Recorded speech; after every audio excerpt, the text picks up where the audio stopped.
여러분 안녕하십니까? 2022년 9월 17일을 맞았습니다. 오늘도 창세기 24장 54절에서 67절의 말씀으로 함께 은혜를 나누겠습니다. 이에 그들 곧 종과 동행자들이 먹고 마시고 유숙하고 아침에 일어나서 그가 이르되 나를 보내어 내 주인에게로 돌아가게 하소서. 리브가의 오라버니와 그의 어머니가 이르되 이 아이로 하여금 며칠 또는 열흘을 우리와 함께 머물게 하라. 그 후에 그가 갈 것이니라. 그들이 이르되 우리가 이 소녀를 불러 그에게 물으리라 하고 리브가를 불러 그에게 이르되 네가 이 사람과 함께 가느냐? 그가 대답하되 가겠나이다. 이어지는 말씀은 이제 이삭의 신부감 리브가를 데리고 브엘세바 쪽으로, 더 정확하게 말하면 남방 네게브 땅으로 가고 있는 아브라함의 종의 행렬의 이야기와 그 결과를 보여줍니다. 55절 그들이 그 누이 리브가와 그의 유모와 아브라함의 종과 그 동행자들을 보내며 리브가에게 축복하여 이르되 우리 누이여 너는 천만인의 어머니가 될지어다. 내 씨로 그 원수의 성문을 얻게 할지어다. 66절 종이 그 행한 일을 다 이삭에게 아뢰매 이삭이 리브가를 인도하여 그의 어머니 사라의 장막으로 드리고 그를 맞이하여 아내로 삼고 사랑하였으니 이삭이 그의 어머니를 장례한 후에 위로를 얻었더라. 아멘. 봉동한 이 말씀을 중심으로 결혼, 그 거룩한 궁합과 시기에 대하여라는 제목으로 함께 말씀을 나누겠습니다. 자, 오늘 우리는 본문의 말씀을 통해서 하나님께서 이끄시는 구속 역사의 새로운 시대가 열린 것을 보게 됩니다. 이제 아브라함의 시대, 믿음의 조상 아브라함의 시대는 저물게 하시고 그의 아들 이삭의 새로운 시대가 열리게 하시는 것이죠. 우리가 이제 지난 몇 장의 말씀들을 보면요, 22장에서 우리는 아브라함의 신앙의 절정을 표시했던 독자 이삭을 번제로 드리는 장면을 보게 되고요. 근데 그 같은 22장 마지막 그 말미에서 번제단에 올려진 그 이삭이 정말 그 온유와 순종의 아들로서 장차 오실 우리 예수님을 예표하잖아요. 근데 22장 말미에 그 이삭을 위한 신부감으로서 하나님께서 아브라함의 친족 하란 땅 나홀 성에 살고 있는 리브가를 이미 점지해 놓으시는, 그래서 처음으로 리브가라는 이름이 거기서 등장해요. 이삭이 번제로 드려지는 그 순종을 시험한 그 22장에서 리브가의 이름도 그 말미에 함께 나온다는 점 우리가 주목할 필요가 있습니다. 자, 그래서 이제 24장에 들어와서는 드디어 하나님께서 미리 점지해 놓으셨던 그 리브가와 또 아브라함의 아들 이삭이 결혼이 이루어지면서 아브라함으로 상징되었던, 아브라함과 사라로 상징되었던 이제 한 시대가 저물고 이삭과 리브가로 이어지는 새로운 시대가 열린 것을 보게 되는 것이죠. 이것을 또 더 정확하게 알게 되는 것은요, 오늘 본문 24장의 말미에 보게 되면 아브라함의 종이 이렇게 신부감 리브가를 데리고 와가지고 아브라함에게 보고하는 게 아니에요. 사실 이 늙은 종은 아브라함의 허벅지 밑에 손을 놓고 맹세를 하고 지금 신부감을 데리러 떠났던 길이니까 당연히 아브라함에게 보고할 내용이 나와야 되는데 그렇지 않고 이삭에게 그동안의 경과를 보고하면서 66절에 나오죠. 그렇게 해서 이삭이 자기에게 데려온 리브가를 아내로 맞이하여 사라의 장막으로 이끌어들이고 그를 사랑하면서 모친 사라의 장례 후에 위로를 얻었더라. 이렇게 말씀이 맞춰지고 있습니다. 결국 제가 이렇게 길게 설명한 것은 한마디로 요약하면 하나님께서 구속 역사의 진행에 있어서 아브라함의 시대를 마감시키고 이삭의 새로운 시대를 여시는 장면이 이제 24장부터 보여주고 있다. 그러니까 우리가 이해하면 좋겠습니다. 두 번째로 생각하는 제목은요, 하나님께서 이끄신 결혼의 적절한 시기입니다. 우리 생각에는요, 참 노년에 90살에 얻은 사라가 그 노년에 얻은 이삭의 결혼까지 보고 눈을 감았으면 얼마나 좋았을까 그런 생각도 해볼 수 있겠지요. 그런데 이삭이 결혼하기 전에 사라가 미리 데려감을 당한 것도 우리는 하나님의 그 섭리 가운데 우리가 볼 필요가 있다고 생각합니다. 사라가 얼마나 애지중지 키웠겠어요. 이런 상황에서 만약 결혼이 되어진다면 제 인간적인 생각으로는 그래요. 신부감 리브가가 이 가정에 들어와서 사라 입장에서 자기 아들을 이 며느리에게 리브가에게 빼앗겠다고 하는 그 갈등을 가지고 고부간에 그런 그 말하자면 그 우리가 흔히 보는 그런 갈등 양상이 발생되지 않겠습니까? 제 생각입니다. 그리고 이삭 역시 어머니가 살아있는 동안에 그 어머니의 치마폭에서 정말 정신적으로 독립하지 못하고 그렇게 계속 이어갈 수밖에 없을 텐데 사라의 죽음에 바로 이어서 창세기 23장은 사라의 죽음을 말하고 있죠. 바로 죽음에 맞물리고 바로 이어서 24장에서 이삭의 결혼이 이렇게 추진되고 있는 것을 보면서 하나님께서 결혼의 적절한 시기도 이렇게 섭리 주장하셨다 이렇게 바라보게 되는 것입니다. 그리고 또 한 가지 우리가 눈여겨볼 것은 이삭이 지금 자기 신부감 리브가를 맞아들이는 그 장소가 아버지 아브라함이 그의 종을 보냈던 브엘세바도 아니고요. 어디입니까?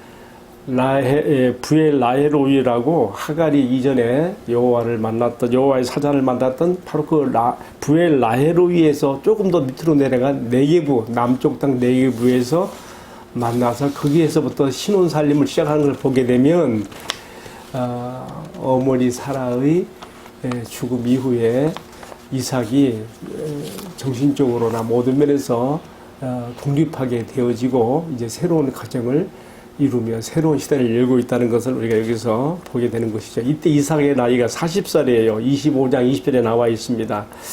어쨌든 그리고 이제 이것을 이삭의 시대가 이르다는 것을 드러내는 하나의 표시로서 제가 방금 말씀드린 것처럼 24장 67절에 아브라함의 종이 신부감을 데려오라는 주인 아브라함의 보냄을 받았지만 돌아와서 보고는 이삭에게 하고 있다.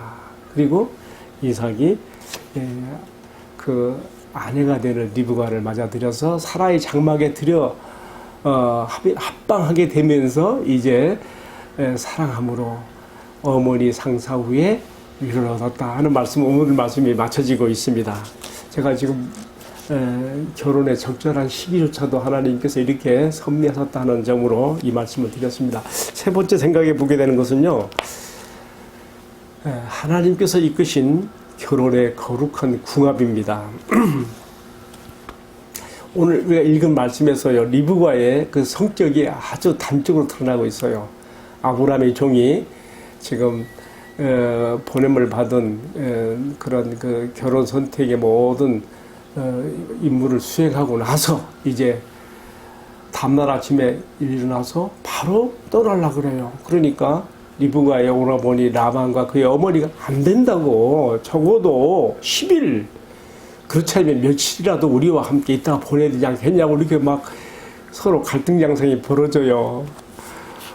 아브라함의 종이 얼마나 자신의 임무에 충실하는지, 오랜 참 먼 길을 왔으니까 좀 더 여유작작하게 시간도 보내셨겠지만 그렇지 않습니다. 일어나 반날 다 바로 이 리브가를 떠나려고 하는 것이죠. 우리가 보기에도 좀 무모하게 보이기도 해요. 그래서 이제 이 리브가의 집안 사람들과 서로 갈등이 벌어지는 것이죠. 그때 결론이 어떻게 나옵니까? 그럼 당사자에게 물어봐서 결정하자 이렇게 되는 것이죠. 그래서 우리가 읽어본 말씀 24장 57절에 보게 되면 그렇게 묻습니다. 네가 이 사람을 따라서 함께 가려느냐? 리브가가 뭐라 합니까?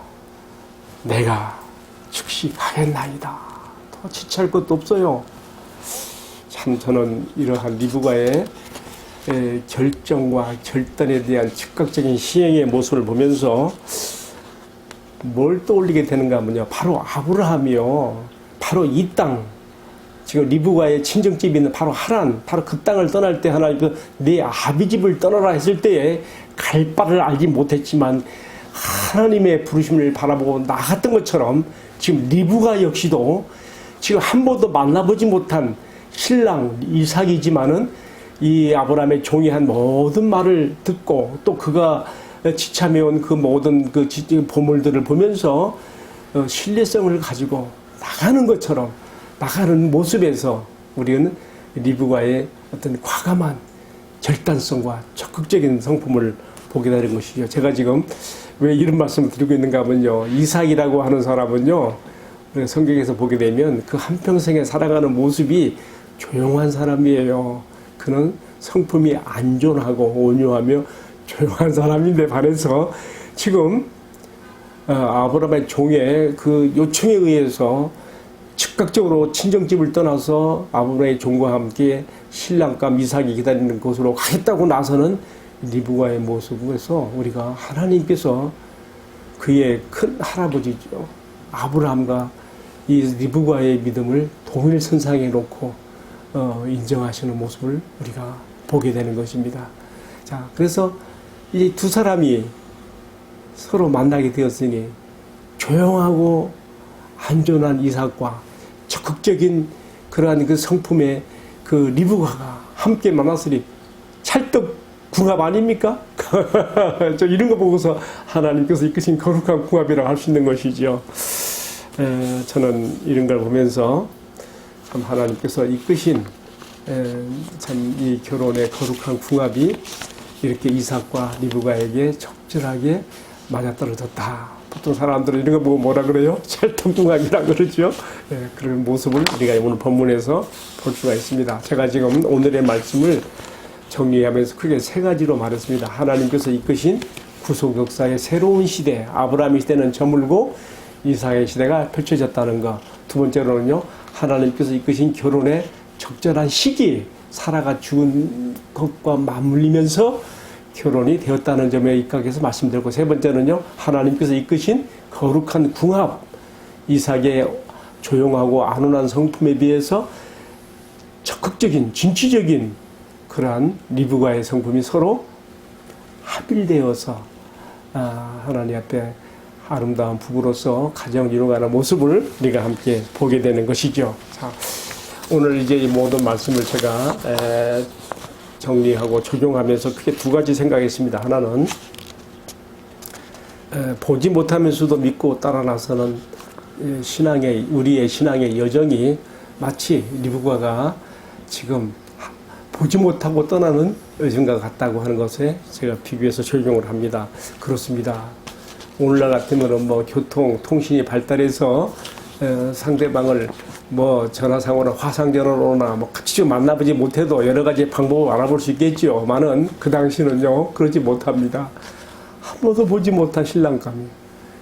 그 집안이 어떻고, 그 신랑감이 어떻고, 아무것도 모르는 가운데서도 아브라함이 보낸 종의 이야기와 또 그가 준 선물과 지참금들을 보면서, 보물들을 보면서 확신을 가지고 따라 나서는 리브가의 이 모습을 저는 우리가 예수님을 한 번도 보지 못했지만은 하나님께서 선지자들과 사도들을 통해 주신 계시의 말씀과 또 우리 교회의 거룩한 유익을 위해 주신 성례와 성찬과 또 교회의 공동체의 축복, 또 특별히 그의 거룩하신 말씀, 이런 그 영적 보화들을 우리가 보면서 우리는 얼마든지 리브가처럼 우리 신랑 되신 예수님을 보지 못했지만 우리가 바라보는 믿음으로 우리가 나갈 수 있다고 하는 것을 오늘의 말씀에서 연관해서 생각을 해보게 되는 것입니다. 24장 61절 우리가 마지막 부분에 보게 되면 리브가가 이처럼 아브라함의 종이 이끄는 낙타 대열에 타고 쭉 같이 내려와가지고 드디어 목적지에 나헤로이를 지나 네겝에 도착했을 때에 거기서 멀리서 자신을 향해 오는 신랑 이삭을 바라보게 되고 얼른 낙타에서 내려서 얼굴을 면박 가리게 되지요. 이것이 이 당시 이제 풍습이었다고 합니다. 어쨌든 여기서 뭘 보여주게 됩니까? 알지 못하는 신랑을 바라보고 떠난 길이지만 마침내 그 길의 끝에서 그 신랑을 만나게 되는 것처럼 우리도 그렇게 우리 신랑 되신 주님을 만나서 또 리브가가 이삭의 영접을 받아서 모친 사라의 장막에 들어가 사랑하게 되고 서로 합방을 이루어 아름다운 사랑으로 들어가는 것처럼 우리도 지금 우리가 가고 있는 신앙의 의정 끝에서 우리가 마침내 우리 주님을 만나고 영원한 사랑, 영생의 축복에 들어갈 것을 믿어 의심치 않는 것입니다. 자, 하나만 더 적용하겠습니다. 두 번째 적용하는 것은요, 결혼의 대상과 결혼 시기에 대한 믿음입니다. 참 많은 성도들의 가정에서 자녀들의 결혼이 너무 늦어진다고 걱정하는 분들도 있고 또 어떤 대상을 만나야 되는 것에 대한 많은 그러한 어려움도 있습니다. 그런데 오늘 우리가 성경에 보여주고 있는 이삭과 리브가의 결혼을 통해서 우리가 하나님의 위로를 받고 우리도 이런 믿음을 가져야 된다고 생각해요. 아브라함의 아들 이삭도 결혼이 좀 늦었어요. 25장 20절에 보면 그가 결혼한 때가 40살이에요. 지금이야 뭐 이런 정도 나이도 그리 늦은 건 아니다마는 고대 사회에서는 엄청 늦은 것이죠. 20대에 이미 다 하게 되어지는데 그러나 그 시기조차도 하나님께서 사라의 죽음과 맞물려서 적절한 시기에 이렇게 이끄셨다. 항상 우리가 받아들일 필요가 있고 이 성도들의 가정의 자녀들의 결혼의 시기 문제도 하나님의 그 이끄심과 주지하심에 맡기는 믿음을 가지고 따라갈 필요가 있다 생각을 해보게 되는 것입니다. 또 한 가지 제가 앞에서 강조했던 것처럼 이삭과 리브가 두 사람의 만남이 서로 정반대의 성품이에요. 이삭은 조용한 사람, 리브가는 진취적이고 적극적인 사람. 그러나 이것이 바로 거룩한 궁합이 되어서 우리가 성경에서 보는 것처럼 하나님께서 아브라함의 시대를 이어서 이삭의 시대의 구속 역사를 펼쳐가는 데에 또 이 가정의 이야기가 아름답게 나오는 것도 우리가 보게 되어집니다. 이 모든 것을 보면서 하나님께서 이끄시는 신랑 신부 거룩한 궁합의 축복이 우리들의 가정에 있기를 바라고, 이미 또 결혼한 사람들은 나와 부인이 또한 나와 남편이 안 맞는 것이 있다고 해가지고 그것 때문에 탓할 것이 아니라 서로 다르지, 서로 늘 하는 말이 그거예요. 틀린 것이 아니라 서로 다르다고 하는 점을 인정하면서 하나님께서 각자에게 주신 성품과 성향과 살아온 배경과 모든 것들이 서로 다를 수가 있거든요. 그렇기 때문에 맞지 않는 것이 있다 할지라도 틀렸다고 하지 아니하고 서로 다름을 인정하면서 조화를 이루고 아름답게 이루어가는 것이 성도의 가정의 아름다움을 이루는 축복이라는 것을 오늘 말씀 마지막으로 알립니다. 가을이 되고 보니까 결혼을 알리는 지인들의 청첩장이 많이 도착합니다. 우리들의 가정의 자녀들의 결혼을 앞에 놓고 아브라함의 가정에 이삭과 리브가의 결혼을 이끌어주신 우리 주님의 은총과 섭리가 성도 여러분들의 가정에도 함께하기를 진심으로 기원드립니다. 함께 기도하십시다. 사랑하시는 주님, 우리들의 가정에 자녀들이 결혼하게 될 때에 주님 적절한 시기와 또 합당한 궁합의 대상들을 만날 수 있게 하여 주시고, 또 이미 결혼한 부부들은 서로 맞지 않는 점들이 많이 보인다고 하여도 그런 것들이 틀린 것이 아니라 서로에게 다른 성품이지만 하나님께서 만나서 하나 되게 하심을 잘 아름답게 이루어감으로 영광을 돌리는 저희들이 될 수 있도록 축복해 주시옵소서.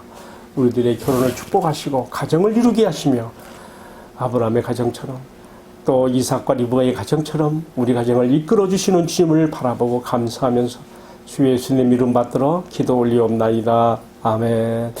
예, 마쳤습니다. 감사합니다.